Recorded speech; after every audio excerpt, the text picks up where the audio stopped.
सुलेमान अलैहिस्सलाम अपने तख्त पर बैठे मुल्क के उमूर चला रहे थे। तभी उन्होंने ऊपर निगाह उठाई और देखा कि परिंदों का एक झुंड उनके सर के ऊपर पर फैलाकर साया कर रहा था, लेकिन उनमें से उनका महबूब परिंदा हुदहुद गायब था। उन्होंने हुदहुद की तलाश करवाई, लेकिन वह कहीं नहीं मिला। हजरत सुलेमान अलैहिस्सलाम इस पर गजबनाक हो गए और फरमाया, हुदहुद या तो फरार हो गया है या फिर वह खयानत कर बैठा है। अगर वह मुझे मिला तो मैं उसे जिब्ह कर दूंगा या फिर उसे सख्त सजा दूंगा।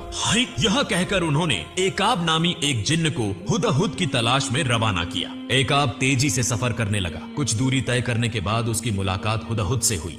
तब एकाब ने उसे हजरत सुलेमान अलैहिस्सलाम के गजब के बारे में बताया और कहा कि उसे उनकी तलाश में भेजा गया है। यह सुनकर हुदहुद बोला, मैं एक मुबारक खबर लेकर आया हूँ जिससे हजरत मुझसे बिल्कुल नाराज नहीं होंगे। एकाब ने पूछा, भाई वह खबर क्या है? हुदहुद बोला, वह खबर मैं हजरत सुलेमान अलैहिस्सलाम के सामने जाकर ही सुनाऊंगा। चलो हम वहीं चलते हैं। फिर दोनों हजरत सुलेमान अलैहिस्सलाम के दरबार में हाजिर हुए। हुदहुद हजरत सुलेमान अलैहिस्सलाम के सामने जाकर मुस्कुराया और अर्ज किया, या नबी अल्लाह, मैं आपके पास एक नई खुशखबरी लेकर आया हूँ। अगर आप इसे सुनेंगे तो यकीनन खुश हो जाएंगे। हजरत सुलेमान अलैहिस्सलाम हुदहुद की बात सुनकर गुस्से में नहीं आए, बल्कि उन्होंने इत्मीनान से हुदहुद से पूछा, तुम कौन सी खबर लाए हो? फौरन मुझे बताओ। तब हुदहुद ने कहा, या नबी अल्लाह, मैं थोड़े वक्त के लिए आपके तख्त से बाहर गया था। तभी मैंने देखा कि मेरा एक कबीली भाई परिंदा उड़ रहा था। मैंने उसे पुकारा तो वह मेरे पास आ गया। हमारे दरमियान पुराने ताल्लुकात की बातें हुई। फिर हमने एक दूसरे से पूछा कि हम कहाँ रहते हैं। जब उसने मुझसे पूछा कि मैं कहाँ रहता हूँ तो मैंने आपके मुकद्दस दरबार के बारे में बताया, लेकिन उसे आपके हुकूमत का कोई इल्म नहीं था। तब मैंने कहा, तुम ऐसी सल्तनत में रहते हो जहाँ हजरत सुलेमान अलैहिस्सलाम की हुकूमत की कोई खबर नहीं पहुँचती। तब उसने जवाब दिया, मैं एक ऐसी मल्लिका के मुल्क में रहता हूँ जो अत्यंत रूपवती, दयावती और आराम प्रिय है। उनके मुल्क में हर कोई शान और अमन के साथ जिंदगी बसर कर रहा है। उनका तख्त अजीम और बेहद खूबसूरत है, जो हीरे, जुमर्रद, मोती और दूसरे बेशकीमती जवाहरात से आरास्ता है। वह एक ऐसे शहर की मलिका है जहाँ हर दरवाजा और खिड़की सोने और चांदी से बनी है। तब मैंने उससे कहा, शायद हमारे शाहनशाह हजरत सुलेमान अलैहिस्सलाम को तुम्हारे मुल्क के बारे में कोई खबर नहीं है। अगर उन्हें इल्म होता तो यकीनन मल्लिका बिल्किस को उनके इख्तियार के ताबे आकर हुकूमत करनी पड़ती। तब मेरे कबीली भाई परिंदे ने कहा, चलो मेरे साथ, हमारी मल्लिका के शानदार और पुरकैफ मुल्क को एक बार देख आओ। उसका यह मशवरा सुनकर मैंने पहले जाने से इनकार कर दिया। तब मेरे दोस्त परिंदे ने कहा, सबाह की खूबसूरत औरतों में से एक सबाह की मल्लिका बिल्किस बेगम को एक बार देखाओ। वह कितनी हसीन, कितनी ताकतवर और कितनी काबिल है, यह देखे बिना तुम अंदाजा नहीं लगा पाओगे। मेरे अजीज रफीक के लबों से उसकी ऐसी तारीफ सुनकर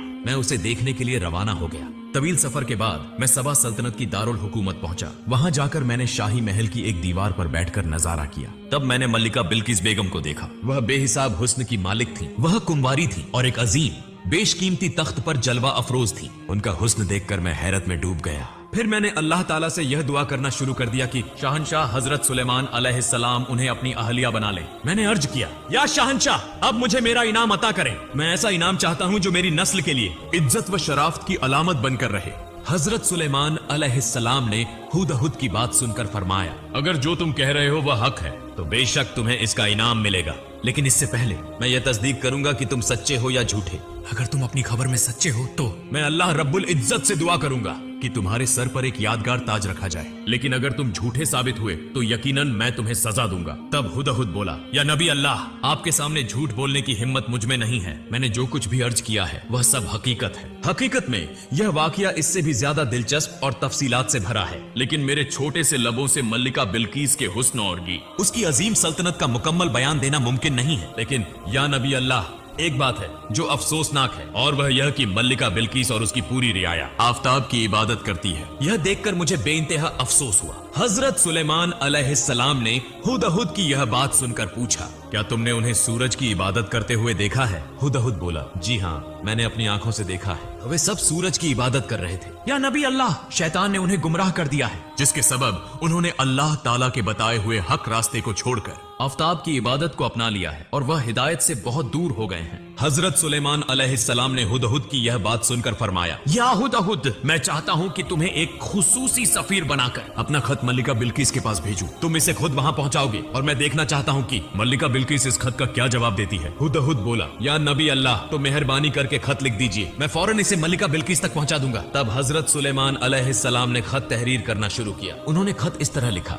बिस्मिल्लाहिर्रहमानिर्रहीम, यह खत अल्लाह के नबी सुलेमान की जानिब से सबा की मलिका बिल्किस के नाम है। या मल्लिका बिल्किस, फौरन इस्लाम कबूल कर हमारे पास आ जाओ, वरना अपनी सलामती के लिए तैयार हो जाओ और अपनी लश्कर के साथ हमसे मुकाबले के लिए तैयार रहो। यह खत तहरीर कर हजरत सुलेमान अलैहिस्सलाम ने हुदहुद की चोंच में दे दिया। हजरत सुलेमान अलैहिस्सलाम से इजाजत लेकर हुदहुद परिंदा वह खत लेकर रवाना हुआ। तवील सफर तय करने के बाद वह सबा सल्तनत की दारुल हुकूमत पहुंचा। फिर वह शाही महल गया और देखा कि मल्लिका के खुसूसी महल के सातों दरवाजे बंद थे, सिर्फ रोशनदान खुले हुए थे। तब हुदहुद रोशनदान के रास्ते अंदर दाखिल हो गया। वह आहिस्ता आहिस्ता महल के अंदर पहुंचा और देखा कि मल्लिका बिल्किस गहरी नींद में थी। तब हुदहुद परिंदे ने बहुत एहतियात से वह खत मल्लिका के सीने पर रख दिया और फिर रोशनदान से बाहर निकलकर वहां से चला आया। इसके बाद हुदहुद परिंदा सबा सल्तनत से लौटकर हजरत सुलेमान अलैहिस्सलाम के पास पहुंचा और अर्ज किया, या नबी अल्लाह, मैंने आपका खत आपकी अमानत के तौर पर मल्लिका बिल्किस तक पहुंचा दिया है। उधर बेदार हुई तो उन्होंने अपने सीने पर एक खत पाया और हैरान रह गई। फिर उन्होंने खत खोला और उसे पढ़ना शुरू किया। खत पढ़ने के बाद वह गहरी फिक्र में डूब गई। आखिर यह खत उनके पास गैबी तौर पर कैसे पहुंचा? उन्होंने तो किसी को आते जाते नहीं देखा, खासकर तब जब 7 महलों के तमाम दरवाजे बंद थे। यह खत यहाँ कैसे आया? दूसरी बात, खत का पैगाम बहुत संगीन और तंजीही था। मल्लिका ने खत के मजमून को समझकर खौफ और फिक्र में मुब्तला हो गई। उन्होंने फौरन अपने वजीरों और उमराए दरबार को बुलाने का हुक्म दिया। इमरजेंसी पैगाम पाकर उनके दरबारी शाही महल में हाजिर हुए। जब तमाम दरबारी जमा हो गए तो मल्लिका बिल्किस ने उन्हें खत दिखाया और खत के मजमून के मुताबिक उन्हें क्या करना चाहिए इस पर मशविरा मांगा। हिजुरा के अरकान में से कुछ ने कहा, हम अपनी फौज को जमा करेंगे और सुलेमान अलैहिस्सलाम से जंग करेंगे। कुछ ने कहा, जंग करना मुमकिन नहीं है, वह बेहिसाब ताकत के मालिक हैं, हम उनके साथ जंग करके कुछ घंटों तक भी कायम नहीं रह पाएंगे। फिर कुछ ने कहा, हजरत सुलेमान अलैहिस्सलाम के आगे तस्लीम हो जाना ही सबसे महफूज रास्ता है। तमाम की बातें सुनने के बाद मल्लिका बिल्किस बोली, मेरा ख्याल यह है कि उनके साथ जंग करके हमारा महफूज रहना नामुमकिन है। जहां तक मैंने उनके बारे में सुना है, वह जिस भी मुल्क में हुकूमत करने दाखिल होते हैं वहां सब कुछ तबाह कर देते हैं। ऐसे में उनके गजब का निशाना बनने के बजाय अक्लमंदी यही होगी कि पहले उन्हें नजरो नियाज भेजे जाएं। जब हमारा सफीर वापस लौटे तो हम देखेंगे कि सुलेमान अलैहिस्सलाम इस पर क्या रद्द अमल देते हैं, क्योंकि अगर वह वाकई अल्लाह के नबी हैं, तो वह नजरो नियाज पाकर और ज्यादा नाराज हो जाएंगे और बार बार यही चाहेंगे कि हम सब उनके सामने तस्लीम हो जाएं। लेकिन अगर वह सिर्फ इस दुनिया के एक मामूली बादशाह हैं, तो वह इन तोहफों को पाकर राजी हो जाएंगे। जब मल्लिका बिल्किस ने यह बातें कही तो उनकी शूरा के तमाम अरकान इस मशवरे से मुत्तफिक हो गए। मल्लिका बिल्किस ने तोहफे भेजकर यह मालूम करने का मंसूबा बनाया कि हजरत सुलेमान अलैहिस्सलाम वाकई अल्लाह के नबी हैं या नहीं, क्योंकि अगर वह नबी हुए तो वह इन तोहफों को हरगिज कबूल नहीं करेंगे। अब वह मल्लिका पर इस्लाम का कबूल करने के लिए जोर देंगे, और अगर वह सिर्फ एक सल्तनत के हाकिम हैं, तो वह तोहफे कबूल करके मल्लिका को निकाह का पैगाम भेजेंगे। इसके बाद मल्लिका बिल्किस ने अपने लश्कर में से एक दस्ते को मुंतखब किया और उन्हें हजरत सुलेमान अलैहिस्सलाम के पास भेजने के लिए नजरो नियाज सौंपे। तोहफे के तौर पर मल्लिका बिल्किस ने उन्हें 7 सोने की और 7 चांदी की ईंटें अता की, साथ ही नायाब मोती, जवाहरात और दूसरे कीमती पत्थर दिए। इसके अलावा उन्होंने तमाम तोहफों को सोने के धागों से बुने हुए कपड़े से ढककर शीशे के संदूकों में रखवाया। इसके बाद वह सफीर मल्लिका बिल्किस से रुखसत होकर हजरत सुलेमान अलैहिस्सलाम के शाही दरबार की तरफ रवाना हुए। उन्होंने सहारा का रेगिस्तान पार किया और धीरे धीरे हजरत सुलेमान अलैहिस्सलाम के दरबार में दाखिल हुए। उस वक्त हजरत सुलेमान अलैहिस्सलाम अपने तख्त पर मुंतसिब थे। उनके सामने 1000 वुजरा बैठे थे और उनके बराबर में लश्कर, महफूजी दस्ते, पैदल सिपाही और जिन्न, परियां, दीव, दैत्य अपने अपने मुकामात पर खड़े थे। हजरत सुलेमान अलैहिस्सलाम के हुक्म और हिदायत के मुंतजिर थे। इसी वक्त एक खादिम ने आकर इत्तिला दी कि मल्लिका बिल्किस ने तोहफों के साथ अपने सफीरों को भेजा है। यह सुनकर हजरत सुलेमान अलैहिस्सलाम ने हुक्म दिया कि वह सफीर अंदर आ सकते हैं। सफीर आगे बढ़े और देखा कि शाही महल की दीवारें, छत और हर चीज सोने और चांदी से बनी हुई है।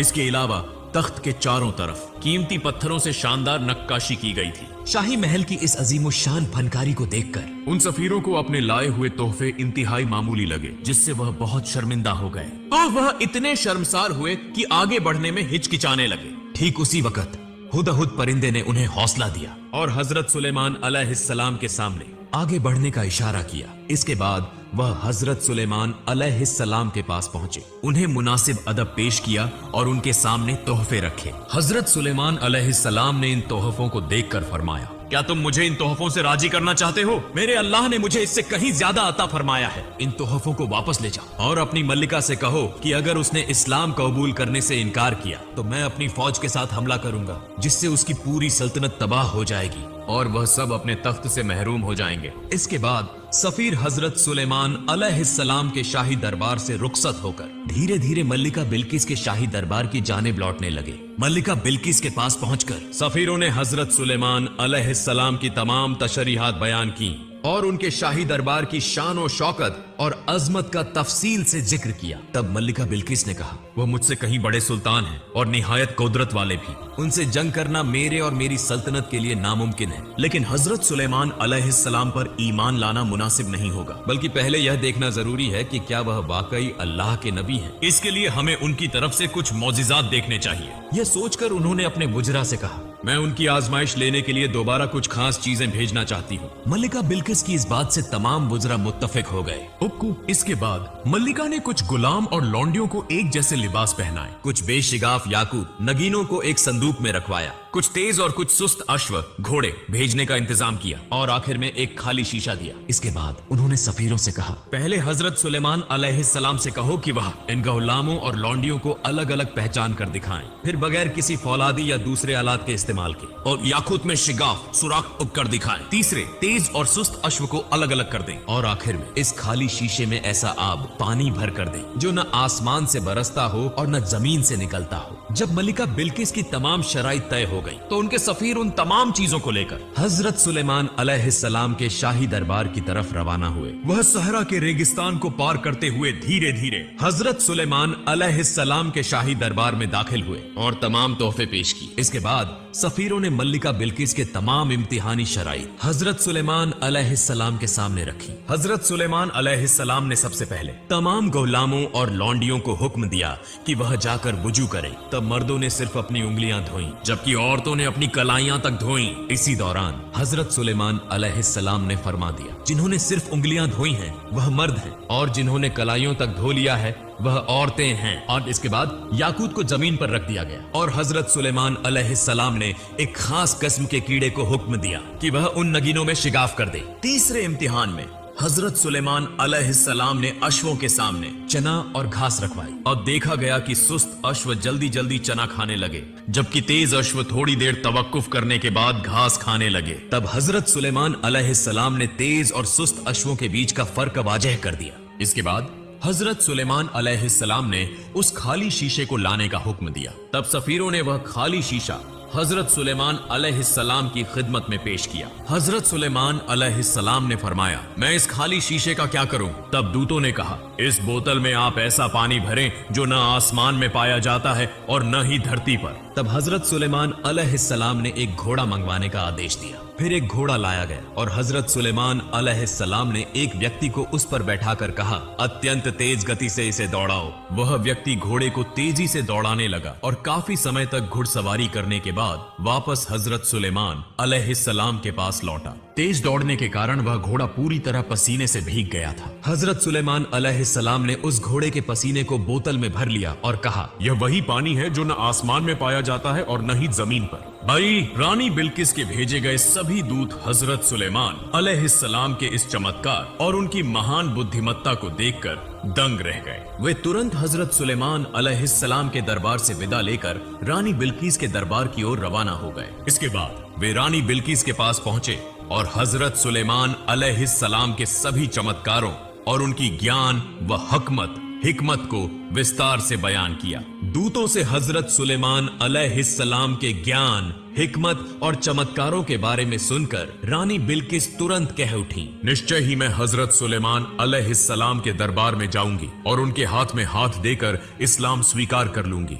इसके बाद रानी बिल्किस धीरे धीरे अपनी यात्रा की तैयारी करने लगी। सबसे पहले उन्होंने अपने दरबार के मंत्रियों को आदेश दिया कि उनका सिंहासन 7 महलों के अंदर रखा जाए और सभी दरवाजे बंद कर दिए जाएं। रानी बिल्किस के हुक्म का पालन करते हुए उनके सेवकों ने सिंहासन को 7 महलों के अंदर रख दिया और 7 दरवाजों को ताले से बंद कर दिया। इसके बाद रानी बिल्किस हजरत सुलेमान अलैहिस्सलाम के दरबार की ओर यात्रा पर निकली। उनके साथ 100 दास दासियां और असंख्य सैनिक थे। उन्होंने सहारा रेगिस्तान पार करना शुरू कर दिया और हजरत सुलेमान अलैहिस्सलाम के राज्य की ओर बढ़ने लगी। उधर हवा ने तुरंत हजरत सुलेमान अलैहिस्सलाम को रानी बिल्किस के रवाना होने की सूचना दे दी। तब हजरत सुलेमान अलैहिस्सलाम ने अपने दरबार को और अधिक भव्य बनाने का आदेश दिया। उनके आदेश पर उनके दरबार में मौजूद सभी जिन्नों ने राजमहल को और अधिक सुंदर और सुसज्जित बना दिया।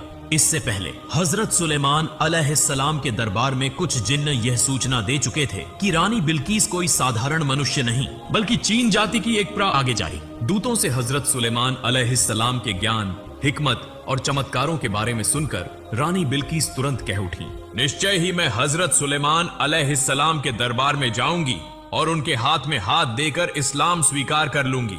इसके बाद रानी बिल्किस धीरे धीरे अपनी यात्रा की तैयारी करने लगी। सबसे पहले उन्होंने अपने दरबार के मंत्रियों को आदेश दिया कि उनका सिंहासन 7 महलों के अंदर रखा जाए और सभी दरवाजे बंद कर दिए जाएं।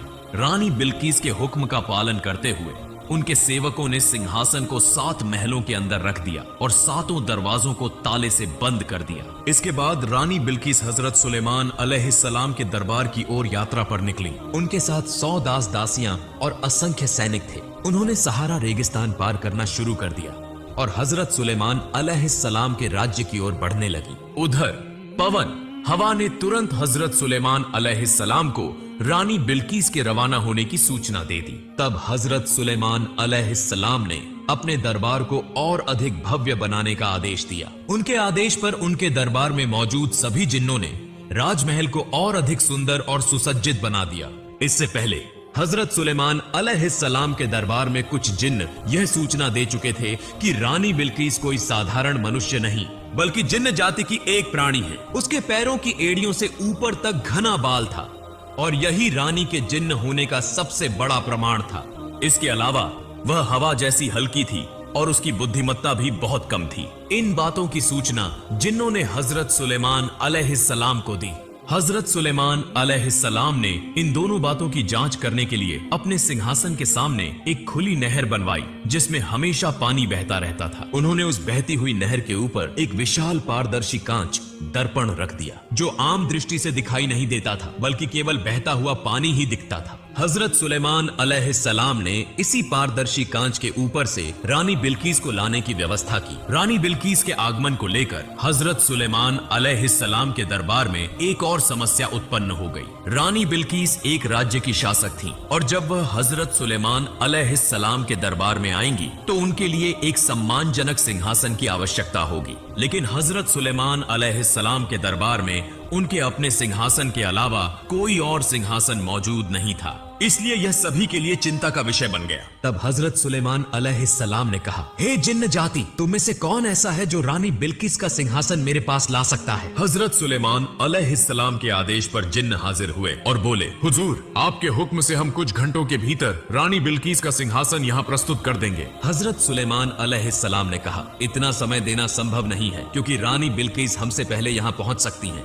हजरत सुलेमान अलैहिस्सलाम की यह बात सुनकर इफरीत नामक एक शक्तिशाली जिन्न आगे आया और बोला, हुजूर, मैं केवल 1 घंटे के भीतर सिंहासन ला सकता हूँ। हजरत सुलेमान अलैहिस्सलाम ने कहा, इतना समय देना भी संभव नहीं है, क्या कोई इससे भी कम समय में इसे ला सकता है? तब हजरत सुलेमान अलैहिस्सलाम के प्रधानमंत्री जो अपार ज्ञान के धनी थे बोले, हुजूर, यदि आप आदेश दें तो मैं आपकी पलक झपकते ही सिंहासन आपके सामने प्रस्तुत कर सकता हूँ। तब हजरत सुलेमान अलैहिस्सलाम ने प्रधानमंत्री आसिफ को सिंहासन लाने का आदेश दिया। प्रधानमंत्री आसिफ ने तुरंत रानी बिल्किस के 7 महलों के दरवाजे खोलकर अत्यंत ही कम समय में पलक झपकते ही सिंहासन हजरत सुलेमान अलैहिस्सलाम के दरबार में प्रस्तुत कर दिया। हजरत सुलेमान अलैहिस्सलाम ने सिंहासन देखकर अल्लाह का शुक्र अदा किया और कहा, इसे थोड़ा बदल दो, सामने के कुछ पत्थरों को बदलकर नए पत्थर लगा दो ताकि रानी को इसे पहचानने में थोड़ा सोचना पड़े। इसी के माध्यम से हमें यह पता चलेगा कि रानी बिल्किस बुद्धिमान है या उनकी बुद्धि सीमित है। इस प्रकार जब सभी कार्य पूरे हो गए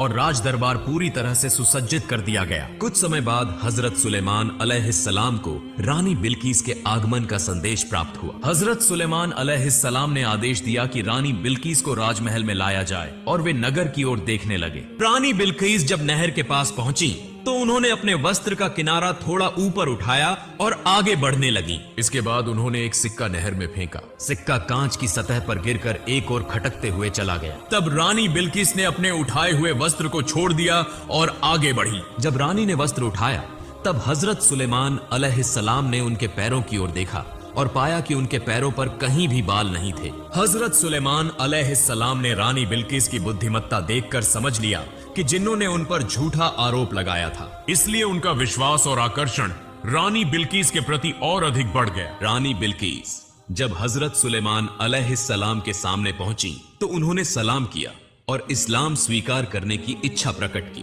हजरत सुलेमान अलैहिस्सलाम ने बिना विलंब किए उन्हें तौबा और कलिमा पढ़वाया। इसके बाद रानी बिल्किस ने हजरत सुलेमान अलैहिस्सलाम की पत्नी बनने की इच्छा व्यक्त की। हजरत सुलेमान अलैहिस्सलाम ने कहा, इस विषय को बाद में देखा जाएगा, फिलहाल आप मेरे पास सिंहासन पर विराजमान हो। हजरत सुलेमान अलैहिस्सलाम की बात सुनकर रानी बिल्किस सिंहासन की ओर देखने लगी और एकटक उसे देखती रह गई। वह आश्चर्यचकित और हतप्रभ हो गई। तब हजरत सुलेमान अलैहिस्सलाम ने पूछा, आपका सिंहासन कैसा है, मुझे जरा बताइए। रानी बिल्किस ने उत्तर दिया, मेरा सिंहासन और कैसा होगा, इसे देखकर ही आप समझ सकते हैं। हजरत सुलेमान अलैहिस्सलाम रानी की सूझबूझ और बुद्धिमत्ता देखकर बहुत प्रभावित हुए और उन्हें धन्यवाद दिया। तब रानी बिल्किस ने कहा, हे अल्लाह के नबी, यदि मुझे आपकी दुआ और संगति मिल जाए तो मेरा जीवन और भी धन्य हो जाएगा। कृपया मुझे वह सौभाग्य प्रदान करें। हजरत सुलेमान अलैहिस्सलाम ने फिर इस प्रस्ताव पर अपने परिषद के सदस्य और जिन्नों से परामर्श किया। सभी ने सलाह दी कि चूंकि रानी बिल्किस ने इस्लाम स्वीकार कर लिया है और वह एक मानव संतान है तो इस विवाह में कोई बाधा नहीं होनी चाहिए। सभी की सलाह सुनकर हजरत सुलेमान अलैहिस्सलाम ने शीघ्र ही विवाह की तैयारियों में लग गए। अल्प समय में उनका विवाह संपन्न हो गया। हजरत सुलेमान अलैहिस्सलाम के परिषद के सदस्य, उनकी उम्मत और सभी लोग हजरत सुलेमान अलैहिस्सलाम और रानी बिल्किस के इस शुभ विवाह का हर्षोल्लास के साथ आनंद लेने लगे। हजरत सुलेमान अलैहिस्सलाम की पत्नियों की संख्या पहले 300 थी, अब वह 308 हो गई। उनके राजमहल में 700 रखेलें, दासियां थीं। इस तरह कुल मिलाकर उनके हरम में 1000 स्त्रियां थीं। जब वह अपने अनर्त महल में जाते तो सभी पत्नियां उनके सामने खड़ी रहती और रखेले, दासियां उनके पीछे। उन सभी में हजरत सुलेमान अलैहिस्सलाम ने रानी बिल्किस को सबसे अधिक सम्मान दिया। जब रानी बिल्किस उनके पास आती तो बाकी सारी पत्नियां और दासियां दूर हट जाती ताकि हजरत सुलेमान अलैहिस्सलाम और रानी बिल्किस अधिक समय तक आनंद उठा सके। हजरत सुलेमान अलैहिस्सलाम जिस रात किसी पत्नी के पास जाते उस रात वह एक एक करके अपनी 300 पत्नियों के साथ संबंध बनाते। उनके लिए कोई भेदभाव या अंतर नहीं था और यही इस्लाम का शाश्वत विधान है। हजरत सुलेमान अलैहिस्सलाम रानी बिल्किस और अपनी अन्य पत्नियों के साथ सुख और शांति से जीवन व्यतीत करने लगे। हजरत सुलेमान अलैहिस्सलाम के समय में अधिकांश जिन्न उनके अधीन थे, जबकि कुछ गद्दार, कुछ मूर्ति पूजक और कुछ देशद्रोही व भागे हुए थे। हजरत सुलेमान अलैहिस्सलाम अक्सर अन्याय करने वालों को पकड़कर सजा देते थे। देशद्रोहियों और भगोड़ों को पकड़ने के लिए जिन्नों के बीच गुप्तचर, जासूस नियुक्त किए गए थे। साथ ही उनकी सेना और सुरक्षा बल भी थे जो एक एक कर अपराधियों को खोज निकालते और उन्हें हजरत सुलेमान अलैहिस्सलाम के दरबार में कैद करके लाते। एक दिन रानी बिल्किस के अनुरोध पर हजरत सुलेमान अलैहिस्सलाम ने उन्हें अपने साथ सिंहासन पर बिठाया और समुद्री यात्रा पर निकल पड़े। हवा उनके सिंहासन को लेकर कई देशों की यात्रा करती रही और फिर एक गहरे और असीम समुद्र के ऊपर स्थिर होकर ठहर गई। रानी बिल्किस ने पूरी तन्मयता से समुद्र के दृश्य का आनंद लिया। इसके बाद हवा उनके सिंहासन को एक विशाल द्वीप पर ले आई। वहां वे दोनों उतरे और प्राकृतिक सौंदर्य से युक्त वृक्षों, नहरों, झरनों और पर्वतों का अवलोकन किया। जब हजरत सुलेमान अलैहिस्सलाम और रानी बिल्किस वहां पहुंचे तो जिन्नों ने कई हजार देशद्रोही और भगोड़े जिन्नों को हजरत सुलेमान अलैहिस्सलाम के समक्ष प्रस्तुत किया। हजरत सुलेमान अलैहिस्सलाम ने उन्हें मृत्यु दंड देने का निर्णय लिया। बप्पा मानविकी तब रानी बिल्किस ने उनके प्राणों की भीख मांगते हुए हजरत सुलेमान अलैहिस्सलाम से प्रार्थना की। बम्पर ताहिद रानी बिल्किस की प्रार्थना के कारण हजरत सुलेमान अलैहिस्सलाम ने कहा, ये जिन्न लंबे समय से मेरे विरुद्ध षड्यंत्र रच रहे थे, इन्हें क्षमा नहीं किया जा सकता, लेकिन यदि तुम इन्हें अपनी देखरेख में आज्ञाकारी और सच्चे मुसलमान बना सकती हो तो मैं इन्हें जीवन दान दे सकता हूँ। तब रानी बिल्किस ने सभी जिन्नों से इस्लाम स्वीकार करने की शपथ दिलवाई और उन्हें अपनी देख रेख में ले लिया। वे जिन्नत जीवन भर रानी बिल्किस के आज्ञाकारी बने रहे। इसके बाद हजरत सुलेमान अलैहिस्सलाम ने वहाँ की यात्रा समाप्त कर धीरे धीरे रानी बिल्किस के राज्य सबा की ओर प्रस्थान किया। दोपहर के रानी बिल्किस सहित तख्त ए सुलेमान को लेकर हजरत सुलेमान अलैहिस्सलाम सबा राज्य में पहुंचे। सबा राज्य पहुंचने के बाद हजरत सुलेमान अलैहिस्सलाम वहां लंबे समय तक रहे और पूरे राज्य का निरीक्षण किया। अंत में हजरत सुलेमान अलैहिस्सलाम ने सबा राज्य के सभी निवासियों को इस्लाम की शिक्षा दी और उन्हें मुसलमान बना लिया। इसके अलावा उन्होंने वहां के प्रशासनिक अधिकारियों को बुलाकर इस्लामी कानून के अनुसार शासन करने की सलाह दी। उन्होंने जबूर की किताब के अनुसार देश के संचालन के लिए जल्द ही एक शिक्षण संस्थान स्थापित करने का आदेश दिया। इसके अलावा उन्होंने देश भर में कुछ प्रशिक्षण केंद्र खोलने का सुझाव दिया ताकि लोगों को परिश्रमी और आदर्श नागरिक बनाया जा सके। उन्होंने कई अन्य आवश्यक विषयों पर भी मार्गदर्शन दिया। सौता कमू भी। इसके बाद हजरत सुलेमान अलैहिस्सलाम ने रानी बिल्किस को सबा राज्य में छोड़ दिया और तख्ते सुलेमान लेकर धीरे धीरे अपने देश की ओर प्रस्थान किया। हजरत सुलेमान अलैहिस्सलाम विभिन्न शहरों, नदियों और समुद्रों को पार करते हुए अपने देश वापस लौटे। अपने देश पहुंचने के बाद उन्होंने पुनः राज्य का संचालन पूर्व की भांति शुरू कर दिया। वे समय समय पर सबा राज्य जाया करते थे। वहां रानी बिल्किस का हाल चाल लेते और वहां के निवासियों को शिक्षा और उपदेश दिया करते थे। हजरत सुलेमान अलैहिस्सलाम ने इस प्रकार अल्लाह रब्बुल आलमीन के मार्गदर्शन और जबूर की शिक्षाओं का अपने देश और अन्य राज्यों में प्रचार किया। उन्होंने अथक परिश्रम कर इस्लाम का प्रचार प्रसार किया और सभी मुसलमानों को जबूर की किताब के अनुसार इस्लाम की छत्र छाया में संगठित किया। अंततः